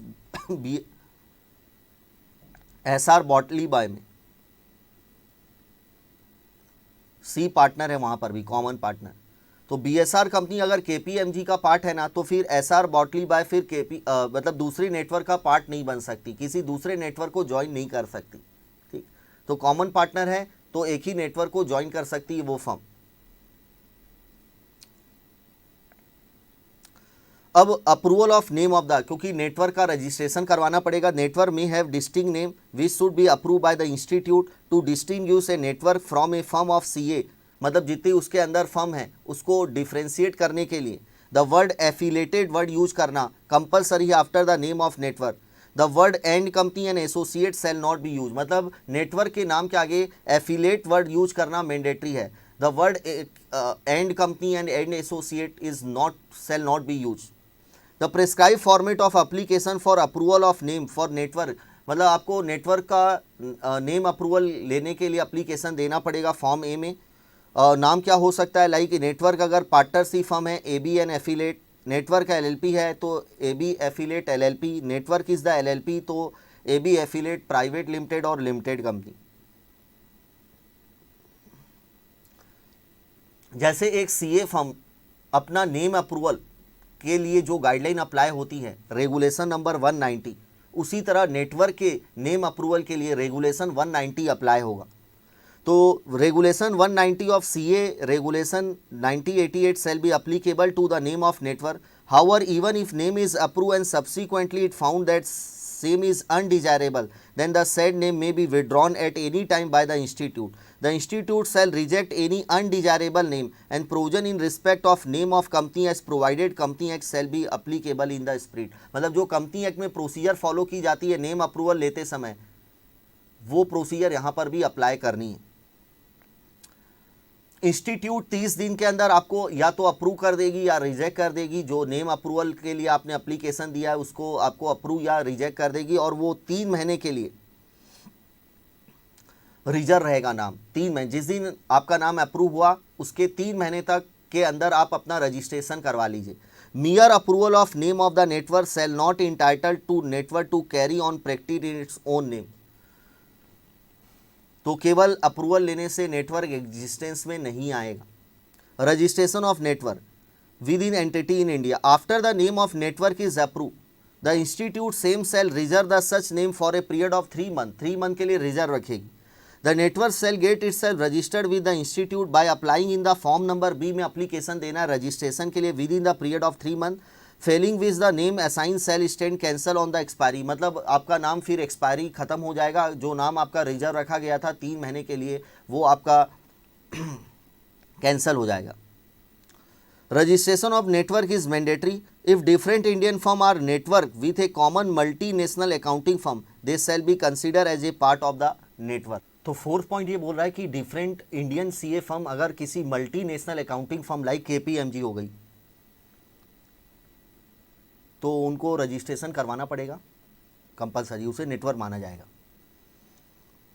फिर नेक्स्ट आता है listing of network with entity outside, मतलब फॉरेन में अगर आप ऑपरेट करना चाहते हैं, एक इंडियन सीए फर्म अगर फॉरेन में ऑपरेट करना चाहती है तो फॉरेन में अगर वो लिस्टिंग करवाना चाहती है फॉरेन के किसी अकाउंटिंग फर्म के साथ, नेटवर्किंग का पार्ट बनना चाहती है, तो duly authorise representative like BSR and associate, KPMG का नेटवर्क का पार्ट कौन है, BSR and associate of the Indian member firm constituting the network with the entity outside India shall file a declaration with the institute in the form number D for listing of such network within 30 days from the date of entering into the network arrangement। तो अगर आप India से बाहर अगर listing करवाना चाहते हैं network की, मतलब नेटवर्क करना चाहते हैं, नेटवर्क स्ट्रक्चर खड़ा करना चाहते हैं, तो आपको 30 दिन के अंदर, जिस दिन एग्रीमेंट हुआ उसके 30 दिन के अंदर इंस्टीट्यूट को एप्लीकेशन देना पड़ेगा।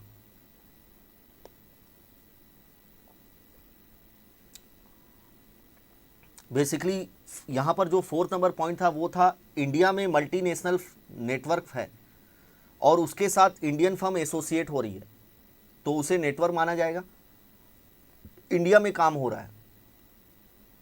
और यहाँ पर हम फॉरेन में कोई एंटिटी है उसका पार्ट बनना चाहते हैं, यानी फॉरेन में भी हम ऑपरेट करना चाहते हैं, काम करना चाहते हैं, तो फिर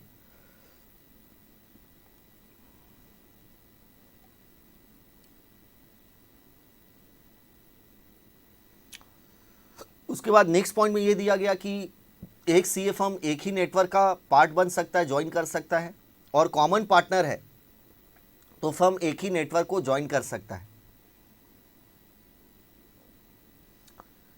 next is the change in the constitution of registered network, मतलब कि अगर नेटवर्क में कोई नई फर्म एंटर करती है या कोई फर्म एग्जिट करती है, बाहर चले जाती है, नेटवर्क छोड़ रही है, तो फॉर्म नंबर सी में 30 दिन के अंदर एप्लीकेशन देना है, इंस्टीट्यूट को इन्फॉर्म करना है। तो एनी एंट्री और एग्जिट फ्रॉम द नेटवर्क, तो network shall communicate the same to the institute by filing the form number C within 30 days from the date of change of the constitution. Next point very important है, ethical compliance.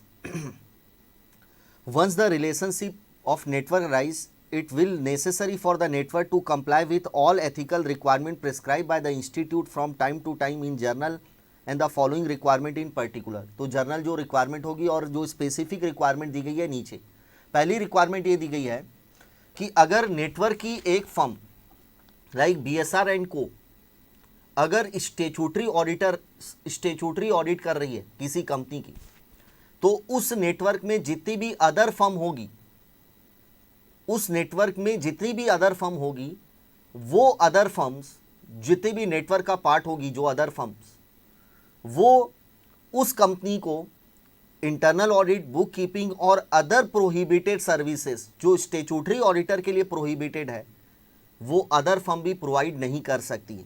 इसका मतलब आपने समझ लिया होगा concept कि अगर BSR and को KPMG का नेटवर्क का पार्ट है, वो अगर रिलायंस की अगर स्टेचूटरी ऑडिट कर रही है रिलायंस की, तो इसकी जो अदर नेटवर्क फर्म होगी, BSR एंड एसोसिएट्स हो गया, BSR एंड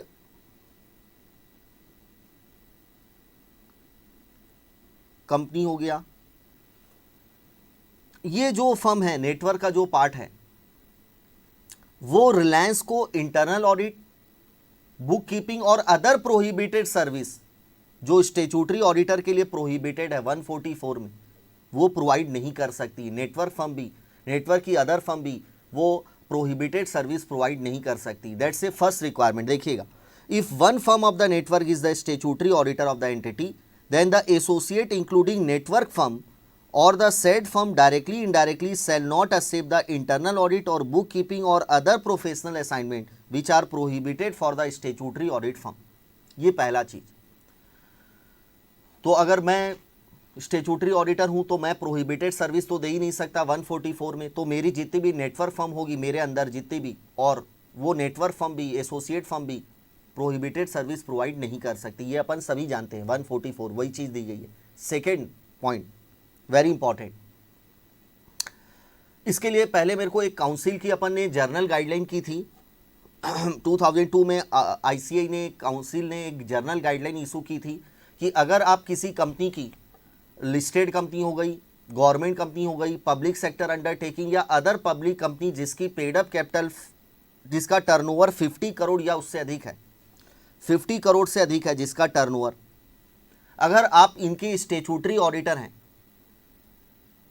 और साथ में आप उनको अदर सर्विस भी प्रोवाइड कर रहे हैं, अदर सर्विस भी, तो अदर सर्विस की जो फीस है should not exceed from the audit fees. Other service की जो फीस है वो ऑडिट फीस से अधिक नहीं होनी चाहिए। वैसे अब अदर सर्विस में बहुत सारी सर्विसेज है जो वो प्रोवाइड कर ही नहीं सकता है, क्योंकि 144 प्रोहिबिट करता है कि certain service can not be provided by the statutory auditor.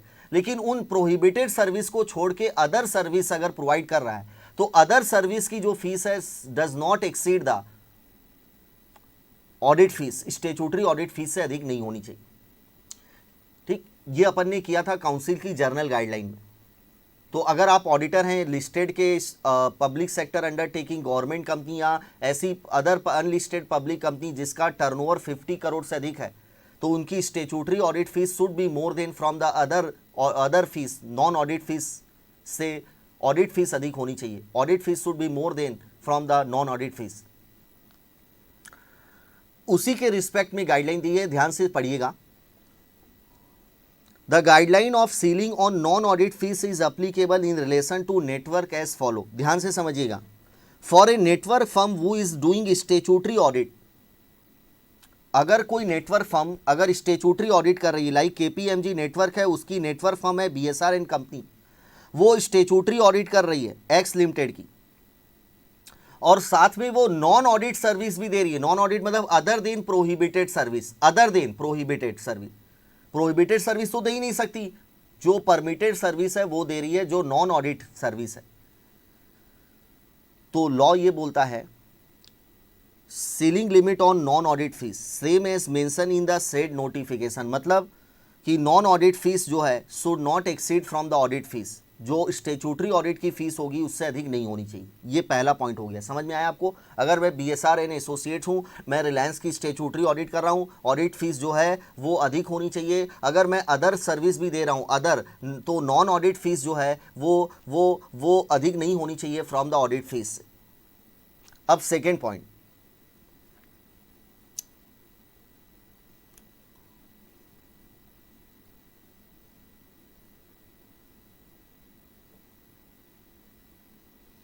अगर BSR and company audit service provide कर रही है रिलायंस को, और उसकी एक नेटवर्क फर्म है एक और KPMG की BSR एंड एसोसिएट्स, वो अगर नॉन ऑडिट सर्विस प्रोवाइड कर रही है अदर देन प्रोहिबिटेड सर्विस, तो लॉ ये बोलता है कि इस केस में नॉन ऑडिट फीस 3 टाइम हो सकती है, 3 times of the fees payable for carrying out the statutory audit of the same undertaking। यानी कि non audit fees should not exceed 3 times of fees payable for carrying out. मतलब statutory audit fees अगर 10 लाख है तो non audit fees जो BSR and associate service provide करने के लिए नॉन ऑडिट सर्विस की फीस चार्ज कर सकती है maximum 30 lakh rupees, 30 lakh rupees. तो इसको एग्जाम्पल जरूर लिखिएगा फिर से। KPMG BSR एंड को पहला केस ऑडिट कर रही है ये रिलायंस की, और यही रिलायंस को नॉन ऑडिट सर्विस भी दे रही है। तो इस केस में non audit fees should not exceed from the audit fees। Second example, BSR and company audit statutory audit कर रही है रिलायंस का, और BSR एंड एसोसिएट जो KPMG के नेटवर्क फर्म का पार्ट है वो रिलायंस को नॉन ऑडिट सर्विस प्रोवाइड कर रही है। तो इस केस में non audit fees may not exceed 3 times of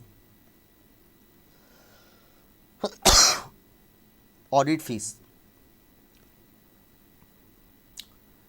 लेकिन भाइयों जो काउंसिल की गाइडलाइन है उसमें ये लिखा हुआ है, जो काउंसिल की गाइडलाइन है ना उसमें ये लिखा हुआ है कि चाहे नॉन ऑडिट सर्विस है वो चाहे ऑडिट फर्म प्रोवाइड करे चाहे उसकी एसोसिएट फर्म प्रोवाइड करे। तो अगर एसोसिएट फर्म भी प्रोवाइड कर रही है ना तो कॉन्फ्लिक्टिंग हो रहा है। तो अपने को इस मैनर में रीड करना है कि अगर BSR company and BSR and associate अगर दोनों एसोसिएट फर्म हैं तो इस केस में नॉन ऑडिट फीस भी एक्सीड नहीं होनी चाहिए फ्रॉम द ऑडिट फीस।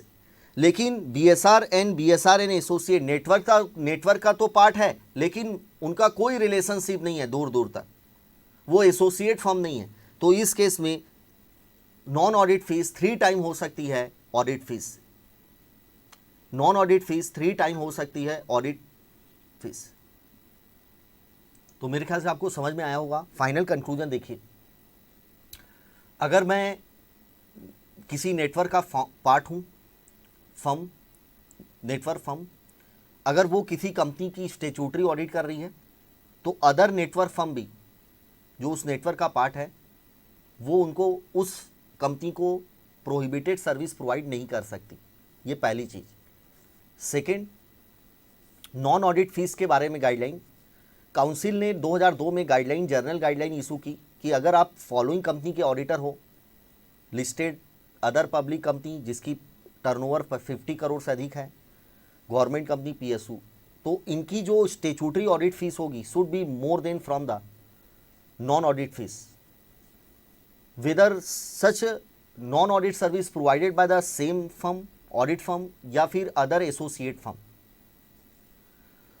तो अगर मैं नेटवर्क फर्म हूँ, मैं अगर स्टेचूटरी ऑडिट कर रहा हूँ और साथ में मैं नॉन ऑडिट सर्विस भी प्रोवाइड कर रहा हूँ तो यहाँ पर सेम गाइडलाइन अप्लाई होगी। नॉन ऑडिट सर्विस की फीस एक्सीड नहीं होनी चाहिए ऑडिट फीस से। लेकिन अगर अदर नेटवर्क फर्म अगर नॉन ऑडिट सर्विस प्रोवाइड कर रही है तो 3 टाइम्स तक हो सकती है नॉन ऑडिट सर्विस की fees of the statutory audit fees.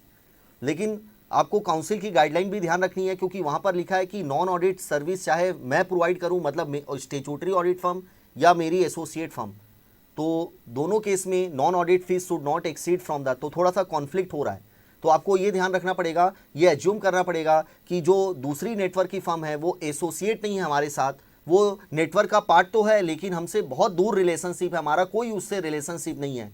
तो इस केस में 3 टाइम्स हो सकती है।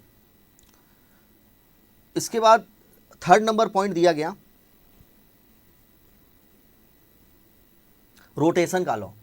अगर नेटवर्क की एक फर्म को 10 साल हो गए हैं तो दूसरी फर्म, नेटवर्क का जो दूसरी फर्म होगी वो उस एंटिटी की ऑडिट एक्सेप्ट नहीं कर सकती। रोटेशन का लॉ उस पर भी अप्लीकेबल रहेगा, उस पर भी कूलिंग पीरियड अप्लाई होगा जितनी भी नेटवर्क में अदर फर्म होगी। तो एक फर्म कूलिंग में चले गई, ऑल नेटवर्क में जितनी भी फर्म इन्वॉल्व है वो सभी ऊपर कूलिंग पीरियड अप्लीकेबल हो जाएगा। That's a 3rd number point. 4th है कि नेटवर्क में एडवर्टाइज मिलकर एडवर्टाइज कर सकते हैं और एडवर्टीजमेंट की जो गाइडलाइन है वो अप्लाई होगी।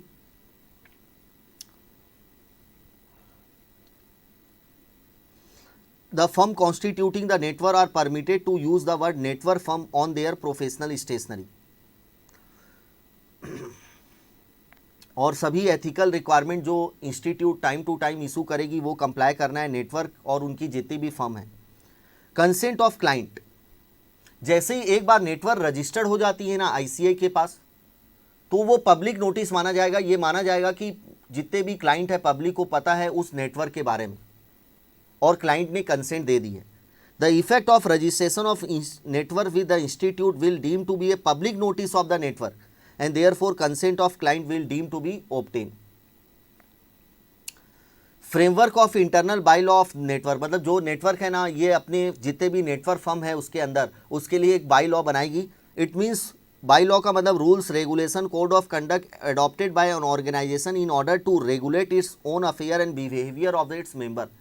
मतलब नेटवर्क को मैनेज करने के लिए, नेटवर्क को अफेयर को रेगुलेट करने के लिए और मेंबर के बिहेवियर को रेगुलेट करने के लिए एक बाई लॉ बनाए जाएंगे नेटवर्क के द्वारा। To streamline the networking a network shall formulate operational bylaw, यानी कि एक बाई लॉ फॉर्मुलेट करना है। बाई लॉ में contain the following clause on which the affiliate, मतलब जितनी भी मेंबर होंगी, may enter into a written agreement among them self. Appointment of managing committee, administration कैसे होगा नेटवर्क का, membership fee to meet out the cost of administration of network. Dispute settlement कैसे होगा अगर कोई डिस्प्यूट होता है नेटवर्क के बीच में, मेंबर के बीच में। Development of training material, issue of newsletter for the staff and client, ये सभी बातें लिखी रहेगी बाई लॉ में। तो ये नेटवर्क का कंसेप्ट अपना कंप्लीट हो गया। मेन चीज़ क्या याद रखनी है, ए और बी, नेटवर्क की मीनिंग और नेटवर्क में क्या क्या कवर होगा क्या क्या नहीं कवर होगा। तो एक समरी वे में याद रखिएगा जो मेन पॉइंट है, मियर रिफरल ऑफ वर्क, मतलब एक फर्म दूसरे फर्म को रेफर कर रही है वर्क को तो उसे नेटवर्क नहीं माना जाएगा। ये बहुत इंपॉर्टेंट पॉइंट है। इमटेरियल कॉस्ट की शेयरिंग हो रही है तो इसे नेटवर्क नहीं माना जाएगा। 3rd इज द, अगर कॉमन ऑडिट मैथोलॉजी है, ऑडिट करने का common audit methodology, audit manual common है, but there is no sharing of the resources, like employee का शेयरिंग नहीं हो रहा है, क्लाइंट इंफॉर्मेशन शेयरिंग नहीं हो रहा है, तो उसे नेटवर्क नहीं माना जाएगा। 4th वन इज द, कि अगर 2 या 2 से अधिक फर्म मिलकर एक दूसरे को कॉपरेट कर रहे हैं या एक दूसरे के साथ मिलकर सर्विस प्रोवाइड कर रहे हैं, ऑडिट कर रहे हैं, जॉइंट ऑडिट, तो उसे नेटवर्क नहीं माना जाएगा। फर्दर अगर वो किसी टेंडर का रिस्पांस दे रहे हैं, 2 या 2 से अधिक सीए फर्म मिलकर किसी टेंडर का रिस्पांस दे रहे हैं, तो इस केस में प्रपोजल सबमिट कर रहे हैं, तो इस केस में उसे नेटवर्क नहीं माना जाएगा। तो ये 5-6 की पॉइंट है कि किसे नेटवर्क नहीं माना जाएगा। फिर से एक बार अनाउंस कर रहा हूं, की पॉइंट को अंडरलाइन कर लीजिएगा।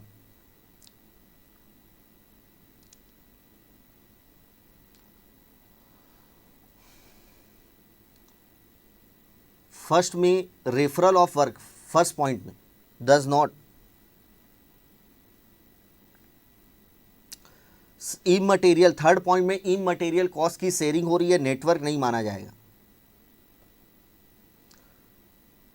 केवल development of audit methodology, audit manual, training course के लिए कॉस्ट की शेयरिंग हो रही है तो उसे भी नेटवर्क नहीं माना जाएगा। अगर दो या दो से फर्म या अनरिलेटेड फर्म मिलकर अगर जॉइंटली सर्विस प्रोवाइड कर रहे हैं तो उसे नेटवर्क नहीं माना जाएगा।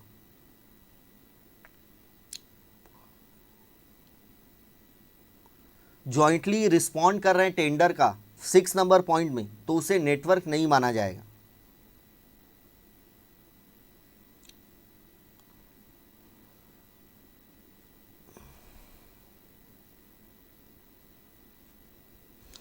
अगर कॉमन ऑडिट मेथोलॉजी यूज हो रही है सभी फर्म में but no exchange of personal, मतलब स्टाफ का एक्सचेंज नहीं हो रहा है, शेयरिंग नहीं हो रहा है, क्लाइंट और मार्केट इंफॉर्मेशन शेयरिंग नहीं हो रही है तो इसे नेटवर्क नहीं माना जाएगा। तो ये मेन पॉइंट थे नेटवर्क के बारे में।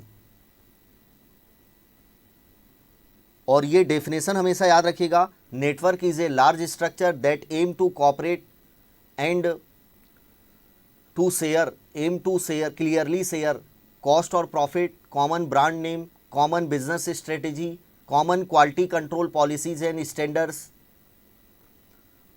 Sharing of significant professional resources and use of common brand name, तो उसे नेटवर्क माना जाएगा।